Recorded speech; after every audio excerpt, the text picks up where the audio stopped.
নমস্কার বন্ধুরা, তোমাদের সবাইকে স্বাগত জানাচ্ছি আমার চ্যানেলে। আমি ঐশিকা। আমি ইউটিউব, ফেসবুক আর ইনস্টাগ্রামে বিউটি আর self care related video upload করি বাংলাতে।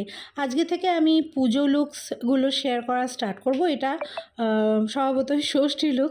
তো আমি প্রথমেই দেখো প্রেপটা দিয়ে শুরু করছি। তো আমি প্রথমেই ফেস ওয়াশ করে ময়শ্চারাইজার আর লিপ বাম লাগিয়ে এসেছিলাম, লিপ অয়েল লাগিয়ে। তো তারপরে আমি একটা প্রাইমার ওয়াটার স্প্রে করলাম। তোমাদের কাছে প্রাইমার ওয়াটার নাই থাকতে পারে, সেক্ষেত্রে সেটিং স্প্রে করবে। আর সেটাও যদি না থাকে জাস্ট রোজ ওয়াটার বা টোনারও স্প্রে করতে পারো। তারপর আমি একটা সিলিকন বেস প্রাইমার লাগাচ্ছি। আমার যদিও এখন আর অয়েলি স্কিন নয়, নর্মাল স্কিন, কিন্তু তাও আমি যখন চাই যে লং লাস্টিং হবে মেকআপটা, আর গরমের মধ্যে এদিক ওদিক যাওয়ার ব্যাপার আছে পুজোতে যেরকম, তো সেখানে আমি একটা সিলিকন বেস প্রাইমার অবশ্যই লাগাই, যাতে অয়েলি না হয়ে যায় স্কিনটা আর অয়েলটা বাইরে এসে আমার মেকআপটাকে ভাঙতে না স্টার্ট করে, সেই জন্যে।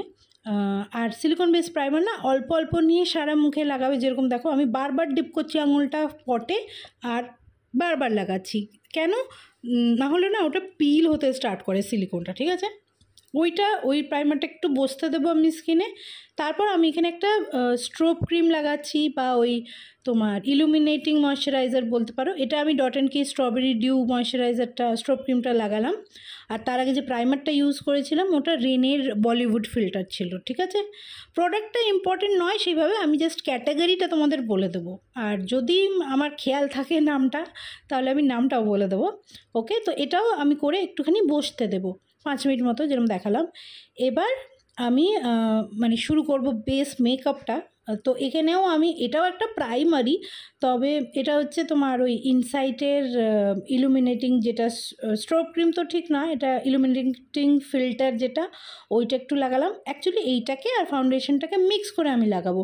আর ফাউন্ডেশনটা এখানে আমি ইউজ করছি মামা আর্থের, আই থিঙ্ক এটার নাম ছিল ডেলি গ্লো ফাউন্ডেশন, যেটা ডিউই ফিনিশ ফাউন্ডেশন ওদের। আর সেটা হচ্ছে নিউড গ্লো 03 আমার শেড, যদিও এটাতে খুব বেশি শেড নেই, ডার্কার স্কিনের জন্য খুব একটা শেড নেই। তো আমি ওই ইনসাইটের ফিল্টারটাকে, কারণ ওটাতে একটু গ্লো আসবে আর হালকা একটা বেস আছে ওটাতে, আর ইলুমিনেটিং হবে আর কি ব্যাপারটা। আর মামা আর্থের এই ফাউন্ডেশনটাও ম্যাট ফিনিশ, মোট কথা নয়, হ্যাঁ, যেহেতু আমার স্কিনটা এখন নর্মাল হয়ে গেছে আর একটু বলতে গেলে ম্যাটের দিকেই, তো আমি যদি ম্যাট ফাউন্ডেশন ইউজ করি সেটা খুব ভালো ওয়ার্ক করে না। যদি না মানে প্রচণ্ড গরমের মধ্যে লাগাই তো, আর সেইভাবে স্কিন প্রেপ করতে হয়। তো আমি দেখো ব্রাশ দিয়ে, এখন ইলুমিনেটিং ফাউন্ডেশন হলে ব্রাশ দিয়ে আরামসে ব্লেন্ড করা যায়। তারপর আমি এখানে একটা লিকুইড ব্লাশ অ্যাপ্লাই করছি। এটা সুইস বিউটির আই থিঙ্ক ডিউ ড্রপ বলে ওদের যে নতুন ব্লাশগুলো বেরিয়েছে সেটা, শেড নেমটা ঠিক মনে নেই।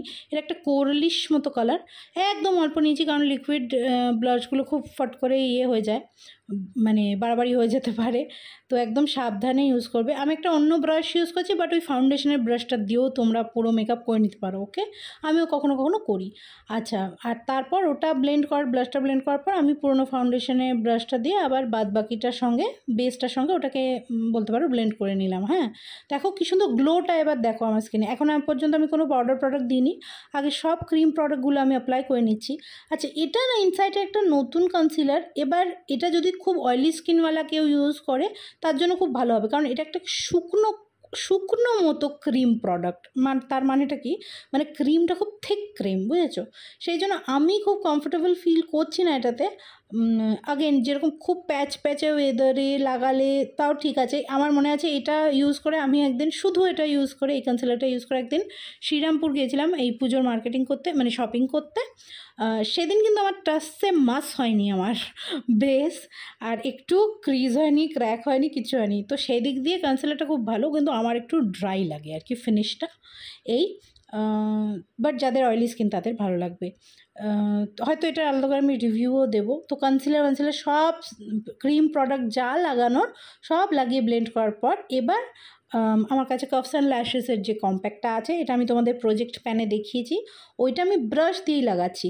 দেখো, যদি খুব পাউডারটা আমি যদি মোটা লেয়ার লাগাতে চাই, যে কোনো পাউডারই, সেটা লুজ পাউডারই হোক আর কম্প্যাক্ট পাউডারই হোক, তাহলে আমি পাফ ইউজ করব। আর যদি পাতলা লেয়ার চাই তাহলে আমি ব্রাশ ইউজ করব। আজকে আমার পাতলা লেয়ার দরকার ছিল, সেজন্য আমি ব্রাশ ইউজ করলাম, ঠিক আছে? এবার এটাও একটা কাফস অ্যান্ড ল্যাশেসের পুরনো একটা প্যালেট ছিল, ফেস প্যালেট। তাতে ওই যে ব্রঞ্জিং শেডটা আছে ওটা আমি ইউজ করছি। প্রথমত ব্লাশের সঙ্গে নিচে লাগিয়ে একদম ব্লাশের সঙ্গে ওটাকে মার্জ করে দেবো, আর তাছাড়া তোমার চিক বোন, কলার বোন, কলার বোন না, তোমার মানে ডাবল চিনটা ঢাকার জন্য আমরা যে চিনের আশেপাশে যে লাগাই, মাথায় লাগাই অল্প, হ্যাঁ, নাকের আশেপাশে যেখানে যেখানে আমরা ব্রঞ্জিং করি সেখানে সেখানে লাগাচ্ছি। আর যেহেতু এটা কন্ট্যুর নয়, ব্রঞ্জিং শেড, সেই জন্য কিন্তু আমি প্রিসাইসলি অ্যাপ্লিকেশনটা করছি না, মানে কোনো সরু ব্রাশ দিয়ে করছি না। আচ্ছা, এবার আমি পাউডার ব্লাশ অ্যাপ্লাই করব, না হলে নিচের ব্লাশটা বেশিক্ষণ টিকবে না। এটা একটা দেখতেই পাচ্ছ পিঙ্কের বিভিন্ন রকমের শেড ছিল এটাতে। আই থিঙ্ক প্যালেট তো না, ব্লাশ, পাউডার ব্লাশটা আই থিঙ্ক এসএফআরের ছিল, অনেক পুরোনো দামাটা আর ঠিক খেয়াল নেই। আই থিঙ্ক এসএফআর কালার্স বলে একটা ব্র্যান্ড বেরিয়েছিল তখন, ওইটার। আর এই পুরোনো ক্যাপসন ল্যাশেসের প্যালেটটা থেকেই এখানে একটা এমনি একটু সিলভার কালার মতো একটা হাইলাইটার আছে, হোয়াইট ফিনিশের হাইলাইটার, আর একটা পিঙ্ক ফিনিশের। তো আমি প্রথমে পিঙ্ক ফিনিশের হাইলাইটারটা অ্যাজ আ ব্লাশ টপার লাগাচ্ছি, তারপর আমি এই দেখো হোয়াইট ফিনিশ, সিলভার ফিনিশের যেটা, বা বলতে পারো পার্লি ফিনিশ, হ্যাঁ, পার্লি ফিনিশের যে হাইলাইটারটা ওটা লাগাচ্ছি। ওটাই আমি বেশি ইয়ে করে লাগাচ্ছি, কারণ আজকে আমি যে শাড়িটা পরবো, শাড়িটাতে আমার ওরকম একটা পার্লি ফিনিশ সিলভার কাইন্ডা জরির কাজ আছে, ঠিক আছে, জরি বা সুতো যাই বলো, রেশমি সুতোর কাজ আছে। আচ্ছা, শাড়ির প্রসঙ্গ যখন উঠলোই, বাই দ্য ওয়ে আমি আইশ্যাডোটা শুরু করে দিয়েছি। আমি জাস্ট এখানে ওই একটা হালকা ব্রাউন কালারের ওয়াশ অফ দেবো পুরো চোখে, কোনো প্রিসাইজ কোনো আইশ্যাডো অ্যাপ্লিকেশন করবো না। তারপরই আমি আমার যে ব্লাশটা, পাউডার ব্লাশটা ইউজ করেছি, ওটা ওর ওপর অ্যাপ্লিকেশন করবো, তারপর একটা শিমার শেড দেবো, ওকে। আচ্ছা, শাড়ির ব্যাপারটা বলি। আমি যে লুকগুলো এবছর করব সেটা আমি ভেবেছি আর কি। তো সবগুলো শাড়ি লুক হবে না, কিছু কুর্তি উর্তিও লুক হবে, বাট আমার মাথায় আছে, মানে এবার আমার ইচ্ছে আছে যে শাড়ি লুক যেগুলো করব সেগুলো সব আমার মায়ের শাড়ি পরে করব। কেন? তো কেউ কেউ হয়তো জানো, বাট কেউ যারা জানো না তাদের জন্য জানিয়ে রাখি। আমার মা মানে গত হয়েছেন 2019-এ। তো এতদিন শাড়িগুলো আমার আনা হয়নি বাপের বাড়ি থেকে। তো এবছর আমি আগের বছর নিয়ে এসেছি শাড়িগুলো। তো এবার এখন আমি যখনই শাড়ি পরছি মোস্টলি মায়ের শাড়িগুলোই পরছি, ভাল লাগে। হয়তো কিছু শাড়ি আমি আগেও পরেছি, ছোটোবেলায় পরেছি, আবার কিছু শাড়ি সবসময় দেখতাম মাকে পরতে, আর কোনো দিন আমার পরা হয়ে ওঠেনি, সেইগুলো আমি এখন সব পরছি। তো এবারে আমার ইচ্ছে আছে যে লুকগুলো অ্যাটলিস্ট করবো। আমি পুজোর সময় তো মায়ের শাড়ি পরে বেরোবো না, পুজোর সময় আমি নতুন শাড়িই পরবো, বাট পুজোর লুকগুলো আমি মায়ের শাড়ি পরে করবো। তো ব্লাউজ তো সবগুলো ঠিকঠাক নেই, তো হয়তো একটু মিসম্যাচ হবে, সেটা আমি আগে থেকেই বলে রাখলাম। যেরকম আজকের শাড়িটার ব্লাউজটাও আমি খুঁজে পাইনি যখন আমি শাড়িটা এনেছি, বাট ব্লাউজটা খুঁজে পাইনি। আর ওই ব্লাউজটা আমার হতোও না এখন, আমার যা সাইজ তাতে। তো আমি র্যান্ডম একটা ব্লাউজ দিয়ে পরবো, এই হচ্ছে ব্যাপার, ঠিক আছে। তো আমি পুরনো শাড়ি পরবো, but it's special for me. এই আর যেরকম যেরকম আইশ্যাডোটা তোমাদের বললাম ওইটা করলাম। আর আইব্রাউজে না আমার আজকাল না বেশি আইব্রাউজ দুটোকে মেড আপ করতে ভালো লাগে না। আমি বেশিরভাগ দিন, আমি সত্যি কথা বলছি, শুধু স্পুলি দিয়ে আঁচড়ে নিই পাউডারটা যাতে সরে যায়। বেশিরভাগ সময় ফুল ফেস অফ মেকআপ করলেও অনেক সময় আমি তাই করি, বাট আজকে আমি করছি, তোমাদের দেখাচ্ছি, ক্যামেরায় একটু অড লাগতে পারে, সেই জন্য আমি একটু ডার্কার একটা ব্রাউন কালার দিয়ে অল্প একটু ডেফিনেশন দিলাম, খুব অল্প। তারপর আমি মার্সের এই সেটিং স্প্রেটা দিয়ে, ওই তোমার মারুন কালারের যেটা নামটা মনে পড়ছে না অ্যাজ ইউজুয়াল, ওইটা দিয়ে সেট করলাম। এবার ব্যাপারটা হচ্ছে আমি না অনেক দিন বাদে মেকআপ টিউটোরিয়াল শ্যুট করছি, আমার ক্যামেরায় দেখে করতে গিয়ে আইসা হাত কেঁপে গেল না, আমি আর পারলাম না। মানে এই চোখটা তো তাও ঠিকঠাক আমি করে ফেলেছিলাম, পাশের চোখটা করতে গিয়ে একদম হাত ফাত কেঁপে মেসি হয়ে, মানে পুরো ওটা ধেবড়েও গিয়েছিলো। ওটা আর মানে অফ ক্যামেরা আমি করেছি, তো ওটা তোমরা ফুটেজটা দেখতে পাবে না। এখানে আমি ওটাকে অ্যাডজাস্টও করে নিয়েছি, ওই জায়গাটা জল দিয়ে ধুয়ে আবার কনসিলার লাগিয়ে আবার পাউডার লাগিয়ে। তো মাস্কারাও করতে গিয়ে দেখলাম হাত কাঁপছে, সেই জন্য আমি এই দুটো অফ ক্যামেরা করলাম। বাই দ্য ওয়ে আমি স্টেজের ওই মাস্কারাটা ইউজ করছি মোটামুটি অন অ্যান্ড অফ, আর আগের থেকে বেটার অ্যাটলিস্ট। ওই যে ওইটাকে জায়গাটা আমি অ্যাডজাস্ট করছি, এখানেই দেবড়ে গেছিলো আমার আইলাইনারটা। আচ্ছা, স্টেজের মাস্কারাটা আগের থেকে বেটার কাজ করছে, লেন্থনিং, বাট এখনও ওটা ক্লাম্পি। আর প্রচুর জল দিয়ে চান করার সময় যতটা জল লাগে ততটা জল দিয়ে যদি তুমি রিমুভ করো, হ্যাঁ ইজিলি রিমুভ হয়ে যায়, বাট তুমি যদি বেসিনে ফেস ওয়াশ করতে গিয়ে যতটুকু জল আমরা দিই তাতে কিন্তু রিমুভ হয় না। তো আমার এখনও ওটা খুব একটা পছন্দ নয়। আচ্ছা, এখানে আমি একটা ব্রাউন কাজল লাগাচ্ছি। আজকাল যখনই আমি রেডি হই না, আমি দেখেছি ওপরে যদি আমি কালো আইলাইনার লাগাই আর নিচে যদি ব্রাউন কাজল লাগাই, ওইটা খুব সুন্দর লাগে মোটামুটি আমার দেখতে, মানে বেশ অন্যরকম লাগে। আর মোটামুটি আই শ্যাডোতে অনেকটাই ব্রাউন ছিল, তো দেখো বেশ একটা ডেফিনেশন, অন্যরকম ডেফিনেশনটা আসে। খুব ডার্ক লাগে না চোখটা। আর যেহেতু আমার চোখটা ছোট, হুডেড আইস, কালো লাগালে ওখানে মাস্কারাটা লেগেছিল, ওটা স্ক্রেপ করে দিলাম। কালো যদি কাজল লাগাই না, ওটা একটু বন্ধ বন্ধ লাগে চোখটা, তার থেকে এটা বেটার লাগে। আর কালো টিপ লাগালাম, পিঙ্ক টিপ লাগানো যেত, কিন্তু খুব একটা এটার পিঙ্কটা এত হালকা শাড়িটার যে দেখা যেত না। আচ্ছা, এবার আমি লিপ অয়েলটা যতটুকু বাড়তি ছিল সেটা রিমুভ করে দিলাম। এবার আমি লিপসে যাব। তো প্রথমে আমি লিপ লাইনার দেখাচ্ছি, এটা ইনসাইটের লিপ লাইনারটা। আগেন এটাও আমার প্রজেক্টে ছিল, তো প্রজেক্টের জিনিসগুলো আমি ইউজ করার চেষ্টা করছি। প্রজেক্ট প্যানের ভিডিওটা যদি না দেখে থাকো, কি বলছি যদি বুঝতে না পারো, তাহলে আমার কয়েকটা ভিডিও আগে প্রজেক্ট প্যানের ভিডিও একটা আছে, ওইটা গিয়ে দেখে নাও, বুঝতে পারবে। তো এটা যদিও খুব একটা না, মোটেই লং লাস্টিং না, আর একেবারেই স্মচ প্রুফ নয় এই আইলাইনারটা, সরি লিপ লাইনারটা। তো যখন অ্যাকচুয়ালি আমি বেরোই, তখন আমি চেষ্টা করি এটা না পরার, কিন্তু এটা তো আমি আর বেরোবো না, এটা আমি লুক ক্রিয়েট করছি। আর এটা খুব হালকাও, তো অ্যাজ আ লিপ লাইনার বোঝাও যায় না খুব একটা ঠোঁটে। আমি প্রেফার করি লিপ লাইনার একটু ডার্কার হবে, যাতে একটা ডেফিনেশন আসে ঠোঁটে, তাই না?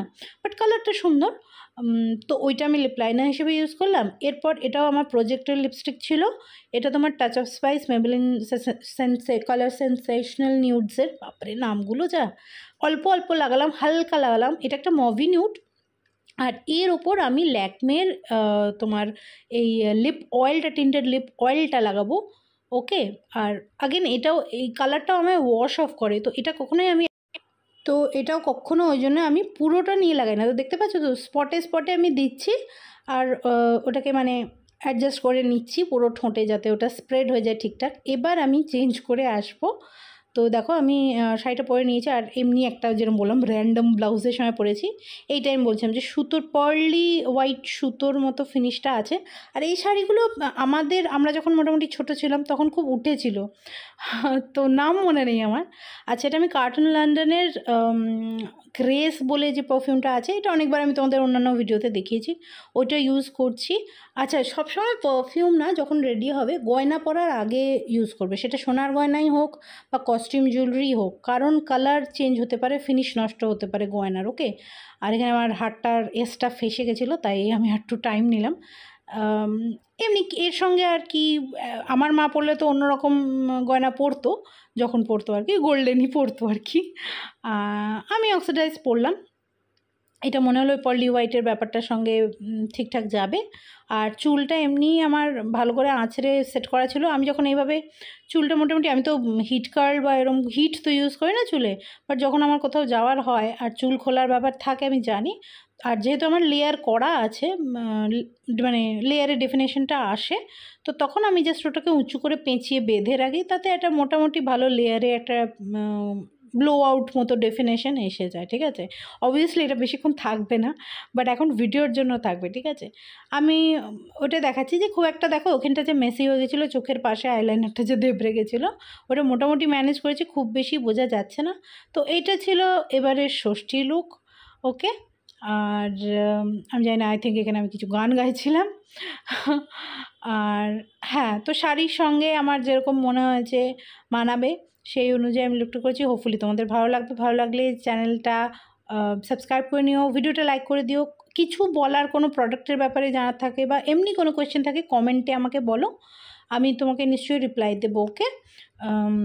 আর একটা ব্যাপার হচ্ছে, যদি এটা ইউটিউবে দেখছো তাহলে হাইপের অপশান থাকলে হাইপ করে দিও, তাহলে ইউটিউব আমার ভিডিওটা বেশি করে অন্যদেরকে সাজেস্ট করবে এই। ওকে। আর এটা আমি পুরো লুকটা একবার তোমাদের দেখলাম। আমি ডার্ক রঙের পেটিকোট পরেছিলাম, তো একটু অড লাগছিল, বাট শাড়িটা ভালোই লাগছিলো, কি বলো? Thanks for watching, tata. আর পরের দিন আবার দেখা হচ্ছে।